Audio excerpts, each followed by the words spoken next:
جس دین متین کے ہم ماننے والے ہیں وہ دین بڑا خوبصورت ہے، دین بڑا آسان ہے اور بڑا سیدھا سادہ ہے۔ اس کے اندر نہ تکلف ہے، نہ کسی قسم کی کوئی پریشانی ہے، نہ کسی قسم کا کوئی الجھاؤ ہے۔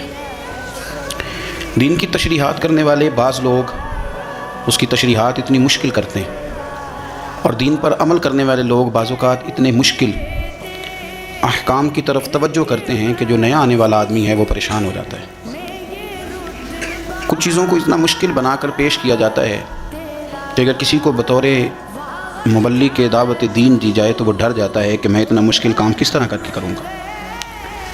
میرے نبی کریم صلی اللہ علیہ وسلم کے بارے میں صحیح بخاری شریف میں جو لفظ سیدہ عائشہ صدیقہ رضی اللہ تعالی عنہا سے مروی ہیں، اس میں حضرت عائشہ صدیقہ فرماتی ہیں، اور کثیر محدثین نے اس کو نقل فرمایا ہے، کہ نبی پاک صلی اللہ علیہ وسلم کو اگر دو چیزوں میں سے اختیار دیا جاتا اپنی امت کے لیے کسی چیز کو اختیار کرنے کا، تو رسول پاک صلی اللہ علیہ وسلم ان دونوں چیزوں میں سے جو آسان ہوتی تھی اپنی امت کے لیے اسے اختیار فرمایا کرتے تھے۔ اور سرور کائنات صلی اللہ تعالی علیہ وآلہ وسلم نے جب لوگوں کو بھیجا مختلف علاقوں کے اندر، بعض گورنر گئے، جیسے کہ یمن کے اندر حضرت معاذ بن جبل گئے، مولا علی شیر خدا گئے، جب مجاہدین گئے، تو نبی پاک صلی اللہ علیہ وسلم نے ان سے فرمایا تھا کہ لوگوں کو خوشخبریاں دینا، نفرت نہ دلانا، لوگوں کو دین کی خوبیاں بتانا، دین کے قریب کرنا، دین سے دور نہ کرنا۔ اللہ تبارک و تعالیٰ نے قرآن مجید کے اندر بہت ساری چیزیں بیان کی ہیں، ہر چیز پر مر مٹنے کو دل کرتا ہے، لیکن ذرا اس آیت کا بھی ذائقہ لیجئے گا جو میں نے سورہ بقرہ کی آیت نمبر 185 کا ایک حصہ تلاوت کیا، اس کا بھی ذرا ذائقہ لیجئے گا کہ حکم دینے والا رب کیا فرماتا ہے، دین بھیجنے والا مالک کیا فرماتا ہے۔ اس آیت مبارکہ کا جو حسن ہے وہ میرا خیال ہے کہ اگر ہم اس کو سمجھ لیں تو شاید کئی راتیں ہمارے کلیجے کو یہ آیت ٹھنڈا رکھے، اور ایک بار پڑھنے کے بعد ہو سکتا ہے کہ درجنوں دنوں تک اس کا ذوق ہمارے دل میں سلامت رہے۔ انداز دیکھیے گا، فرمایا یرید اللہ بکم الیسر، فرمایا تمہارا رب تمہارے اوپر آسانی کرنا چاہتا ہے۔ ختم ہو گئی بات، تمہارا رب تمہارے اوپر آسانی کرنا چاہتا ہے۔ ولا یرید بکم العسر، تمہارا رب تم پر مشکل نہیں کرنا چاہتا۔ اللہ تمہارے لیے آسانیاں فرمانا چاہتا ہے، تمہارے لیے دشواری نہیں کرنا چاہتا۔ تو جو پیغام دینے والا ہے جب وہ کہتا ہے کہ میں کرنا ہی آسانی چاہتا ہوں، اب آپ میری بات کو سمجھیں، جب مالک کسی پر آسانی کرنا چاہے، جب اللہ ہی اپنے بندوں پر آسانی کرنا چاہے تو پھر مشکل ہو سکتی ہے۔ فرمایا میں چاہتا ہوں تم پر آسانی کرنا، تم پر مشکل کرنا نہیں چاہتا۔ دین بڑا آسان ہے، دین بڑا واضح ہے، دین بڑا خوبصورت اور کھلا ہوا ہے اور سیدھا ہے۔ کیونکہ آج شوق ہے لوگوں کو، میں ایک بات کی سالوں سے نشاندہی کر رہا ہوں کہ بحث بہت زیادہ ہونے لگی ہے، اس پر بھی 20 مقالے ہوں گے، اس پر بھی 9 گھنٹے کی تقریر ہوگی، فلانی بات پر بھی آپ ضرور کریں، علمی باتیں بیان ضرور کریں، پر یہ انداز اختیار نہ کریں کہ کسی کو محسوس ہو کہ یہ چیز الجھی ہوئی ہے، سلجھنے میں وقت لگے گا۔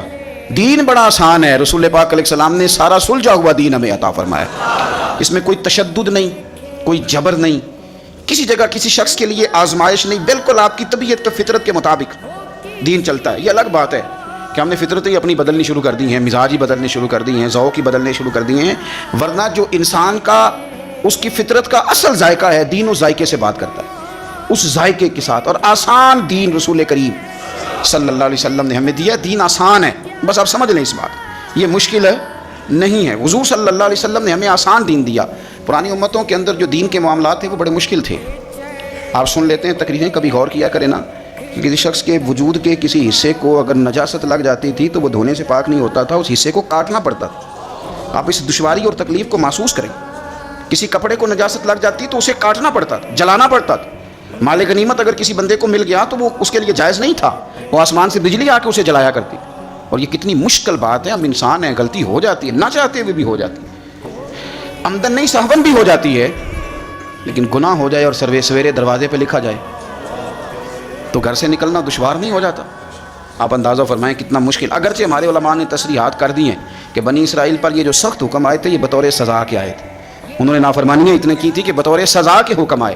آپ دیکھیں ان کے لیے یہ حکم تھا کہ اگر تم نے کہیں نماز پڑھنی ہے تو اس مخصوص جگہ پہ پڑھو گے جو جگہ نماز کے لیے، عبادت کے لیے مخصوص کر دی گئی ہے۔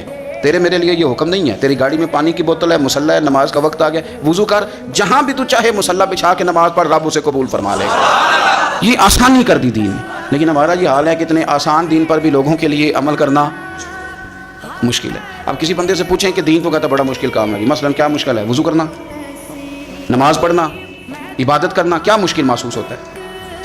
آپ جس کو بھی چھیڑے نا، یعنی سخت سردیوں میں گرم پانی سے وضو کرنے والا بھی کہتا ہے دین بڑا مشکل ہے.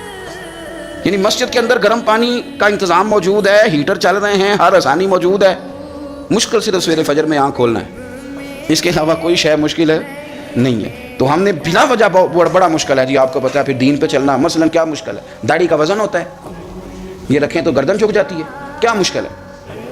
اور چھوٹی رکھنے والے بھی غور کریں کہ بڑی رکھنے سے کوئی مثلا اس میں دقت کیا ہے، یہ سمجھ میں نہیں آتی بات. کون سی چیز ایسی مشکل ہے؟ ایک تو ہے کہ امام صاحب نے امامہ باندھا ہے، یہ تھوڑے سال آپ پیچھے جائیں ہمارا ہر بزرگ سر کے اوپر صافہ باندھتا تھا. مشکل کیا ہے بھلا اس میں؟ کھلا لباس پہننا مشکل ہے، روزی حلال کی کھانا مشکل ہے.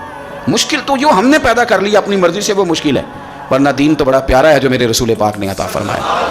بڑا میٹھا ہے، بڑا خوبصورت ہے، بڑا ذوق والا ہے، بڑا پیار والا ہے. ہم مشکلات پر امام صاحب کی شکایت آ گئی ہے جی ہم نے مسجد میں نہیں رکھنا. کس وجہ سے جی؟ کہتے ہیں یہ عصر کی پہلی 4 سنتیں نہیں پڑھتا، عشاء کی پہلی 4 سنتیں نہیں پڑھتا. تو بھئی اگر یہ ضروری ہوتی تو اللہ اسے فرض قرار دیتا. جس کو رب نے فرض نہیں قرار دیا تو کیوں فرض قرار دے رہا ہے؟ مفت میں تو فرض قرار دے رہا ہے. یہ رویہ ہمارا ائمہ مساجد کے ساتھ بھی ہے، پیر صاحب کے ساتھ بھی، اور گھر کے بوڑھوں کے ساتھ بھی یہ رویہ ہے. یہ بندہ بوڑھا ہے، اب بالکل یہ روٹی نہ مانگے، نیا کپڑا نہ مانگے، گھر کے کونے میں رہے، یہ کوئی ایسی بات نہ، کیونکہ یہ غلطی ہے اس کی کہ بوڑھا ہو گیا. مجھے ایک صاحب نے کہا کہ میرے دادا جی نے بھی ٹچ موبائل رکھا ہوا ہے. میں نے کہا یار عجیب بات ہے نا، جو چیز تیرے لیے جائز ہے وہ تیرے دادے کے لیے جائز ہے، کیسی عجیب بات ہے. مجھے امید ہے تیرے دادا جی مصطفیٰ کریم کی نعت ہی سنتے ہوں گے، وہ کسی عالم کی بات ہی سنتے ہوں گے، مجھے امید ہے وہ اللہ کا ذکر ہی. آپ کیا بات کرتے ہیں؟ ہم جان بوجھ کر وہ مشکلات کیوں پیدا کر رہے ہیں جو رب رسول نے پیدا نہیں کی؟ قصداً ان چیزوں کی طرف توجہ کیوں کرتے ہیں؟ دیکھو عبادت بڑی اچھی بات ہے نا. پیر صاحب بھی وہ والے آج کل لوگوں کو چاہیے ہوتے ہیں جن کو جا کے زبردستی مسلح سے اتارا جائے. وہ والے پیر صاحب لوگوں کو درکار ہوتے ہیں ہر وقت. اور میں نے دیکھے ہیں کچھ لوگ اس طرح کے ہیں، بڑی پگڑی باندھو، اس کے اوپر ایک چادر بھی لو، اور کسی کونے میں بیٹھ جاؤ، جب کوئی ملنے آئے تو تسبیح بھی پکڑ لو، تو اس سے ذرا پیری مریدی صحیح چمکتی ہے کہ کیا بات ہے. لیکن دین اس کی سپورٹ نہیں کرتا.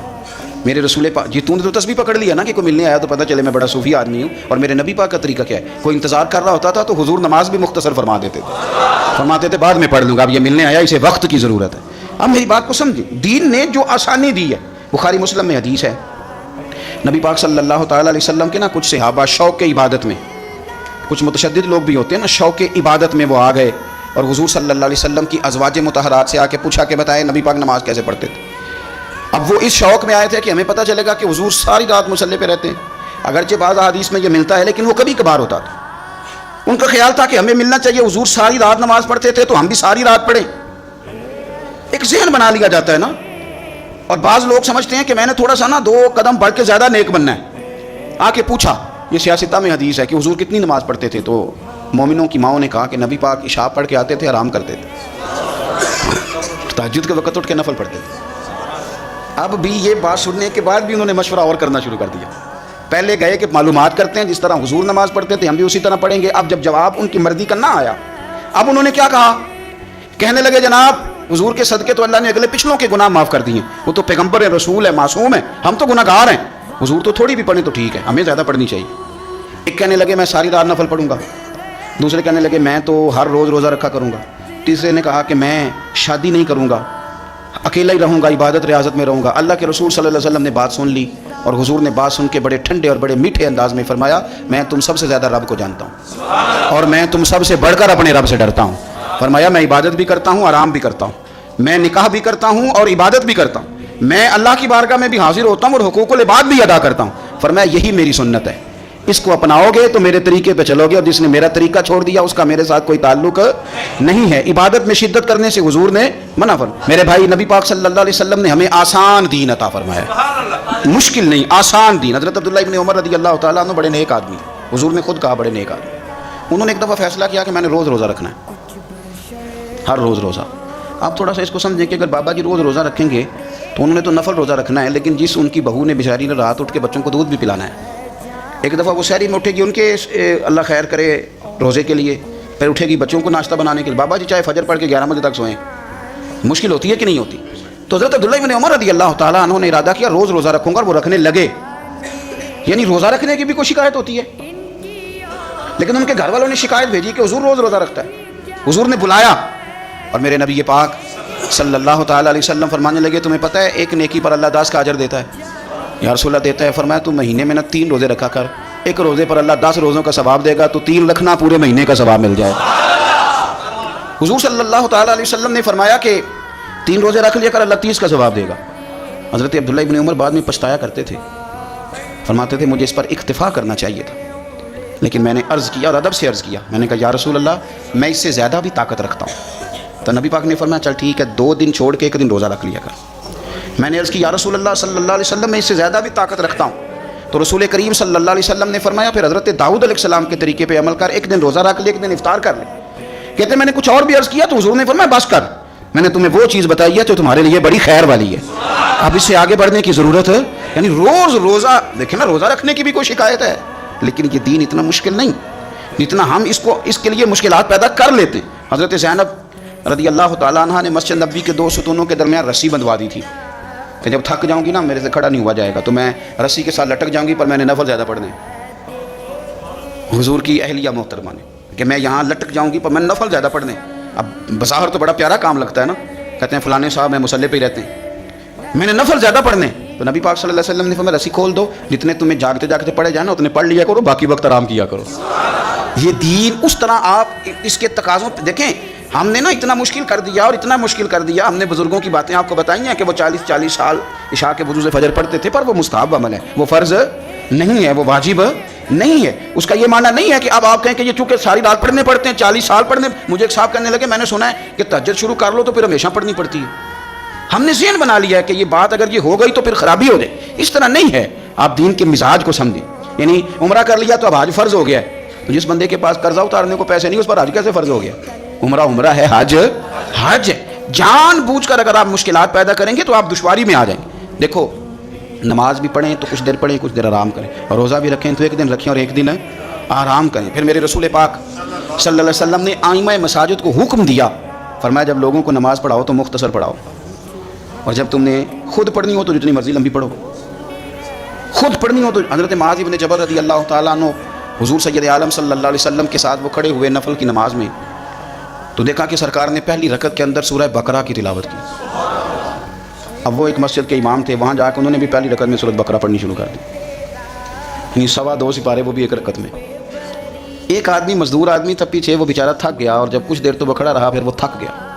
اس نے نماز توڑی, ایک کونے میں جا کے اپنی نماز پڑھی, بیٹھ گیا. اب جب نماز مکمل ہوئی تو ہر آدمی اسے برا بھلا کہنے لگا, تجھ سے قرآن نہیں سنا جاتا. بہت سارے لوگ ہیں نا جی بلا وجہ کا جبر کرتے ہیں, جان بوجھ کے مستحبات پہ زور دیتے ہیں. میں نے ایک ایسے صاحب کو بھی دیکھا جو کہنے لگے جی فلانا عالم بعمل ہی نہیں, وجہ کیا اس کی؟ کہتے ہیں امامہ نہیں باندھتا. کیا بات کرتے ہیں آپ نے سارے عمل کا نام پگڑی باندھنا رکھ دیا ہے. اس طرح کا کام نہ کریں آپ. اگر وہ بندہ متقی پرہیزگار ہے, وہ اللہ کے حرام کردہ چیزوں سے بچتا ہے, رب سے ڈرتا ہے, تو ایک امامے کے تو معاملات اور طرح کے بھی ہو سکتے ہیں. مجھے الرجی ہو گئی ہے بڑے عرصے سے, میں دیر تک امامہ نہیں باندھ سکتا, میرے لیے مشکل ہے. تو اب یہ کہ آپ کوئی فتویٰ دیں گے کسی شخص پر, اب اپنی مرضی کا تو نہ مذہب بنائیں. مذہب اسلام آسان ہے. دین اسلام نے سر پہ امامہ باندھنا فرض قرار نہیں دیا, اس کو سنت رکھا.